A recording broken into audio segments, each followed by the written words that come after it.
సింహరాశి. ఈ సింహరాశి వారికి జనవరి నెల 2024 సంవత్సరానికి గాను ప్రొఫెసర్ డాక్టర్ ముల్లపూడి సత్యనారాయణమూర్తిని నేను మాస రాశి ఫలితాలు చెబుతున్నాను. ముందుగా గాణగాపురంలో ఉన్నటువంటి దత్తాత్రేయ స్వామి వారికి, మరి బెజవాడ కనకదుర్గమ్మ తల్లికి నమస్కారాలతో, ఈ యొక్క సింహరాశి వారికి సప్తమ శని మిమ్మల్ని బాధ పెడుతున్నప్పటికీ కూడా మీకు అన్ని పనులు ముందుకు తీసుకువెళుతూ ఉంటుంది.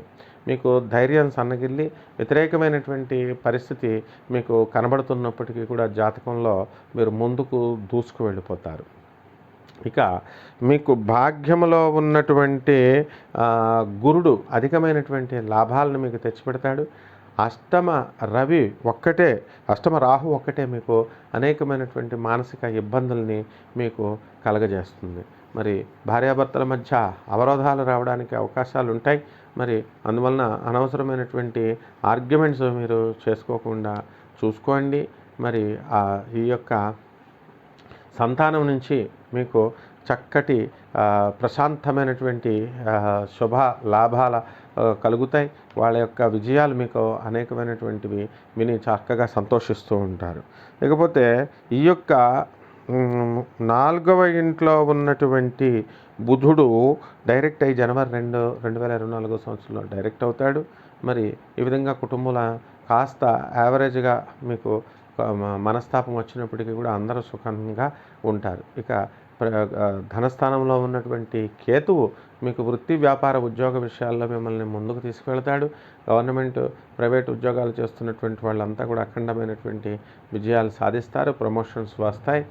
టీఏలు అన్నీ కూడా వస్తాయి. మరి ఆఫీసర్ల యొక్క హెరాస్మెంట్ అనేటటువంటిది మాత్రం తప్పదు మీకు. మరి ఈ విధంగా మీరు అనుకున్నవన్నీ కూడా మీరు సాధించుకుంటూ వెళ్ళాలి. మరి ఈ యొక్క రవి మీకు చక్కగా ధనుస్సు రాశిలో ఉండి మీకు ఈ జనవరి 14 వరకు మీకు ఉంటాడు. మరి అప్పటి వరకు కూడా ప్రభుత్వం సంబంధించి అనేకమైనటువంటి పెండింగ్లో ఉన్నటువంటి పనులు ఏదో రకంగా మీకు లాక్కెళ్తూ ఉంటారు. అయితే మీకు జనవరి 15 తర్వాత విజృంభణ చేస్తారు. ప్రభుత్వ పరంగా మీరు అన్ని విజయాలు మీరు సాధిస్తారు.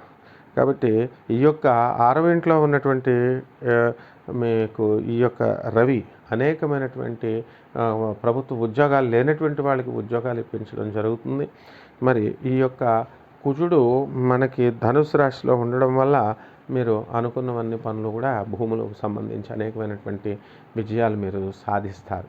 భూములు లేనటువంటి వాళ్ళు భూములు కొనుక్కుంటారు. మరి ఈ యొక్క ఇల్లు లేనటువంటి వాళ్ళు కూడా ఇల్లు మీరు కొనుక్కోవడం జరుగుతుంది. కాబట్టి అద్దెంట్లో ఉన్నటువంటి వాళ్ళు పెద్ద ఇళ్లలోకి ఇంకా అద్దెలోకి వెళ్ళడం జరుగుతుంది. ఏ విధంగా ఉన్నప్పటికీ కూడా మీరు సింహరాశి వాళ్ళు ముందుకు అడుగు వేస్తూ ఉంటారు. ముందు చూపుతో అనేకమైనటువంటి ధనాన్ని మీరు చక్కగా పోగు చేస్తారు. అనేక రకమైనటువంటి వ్యాపారాలు చేస్తారు. ఇక వ్యాపారాల దగ్గరికి వచ్చేసరికి మీరు సాఫ్ట్వేర్ ఇంజనీర్లు ఎవరైతే ఉన్నారో సాఫ్ట్వేర్ ప్రాజెక్టులు మీకు రావు. మరి ఈ విధంగా పెద్ద పోస్టుల్లో ఉన్నటువంటి వాళ్ళకి ఈ రిసెషన్ పీరియడ్లో మీకు ఉద్యోగాలు లాస్ అవ్వడానికి అవకాశాలు ఉన్నాయి. కాబట్టి ఈ యొక్క మీరు ఎలక్ట్రానిక్స్, సాఫ్ట్వేర్ ఉద్యోగాలు చేస్తున్నటువంటి వాళ్ళు కాస్త జాగ్రత్తగా ఉండాలి. మరి ప్రొఫెషనల్స్ అయినటువంటి చార్టెడ్ అకౌంటెంట్లు, తర్వాత ఈ యొక్క కాస్ట్ అకౌంటెంట్లు, కంపెనీ సెక్రటరీస్, లాయర్లు వీళ్ళ యొక్క పరిస్థితి బాగుంటుంది. డాక్టర్ల పరిస్థితి బాగుంటుంది. కాబట్టి ఈ విధంగా స్త్రీల వల్ల మీకు అనేకమైనటువంటి సమస్యలు రావడానికి అవకాశాలు ఉన్నాయి. కాబట్టి వాళ్ళకి దూరంగా ఉండడానికి మీరు ప్రయత్నించాలి. ఇక రెమెడీస్ దగ్గరికి వచ్చేసరికి రాహు జపం చేయండి, రాహు స్తోత్రాలు చేయండి.